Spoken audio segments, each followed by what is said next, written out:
Welcome to any POS How to video. How to issue a partial refund from any POS app. Click on the top left menu item and select the Transactions tab. Here you can see all your transactions.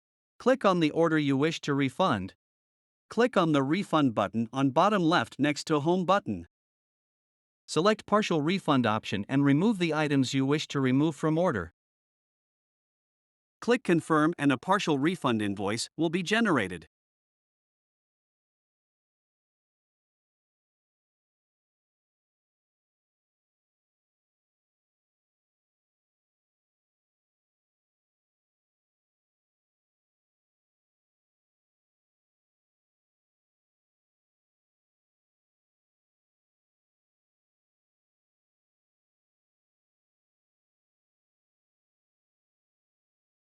This feature is available for both any POS portal and app.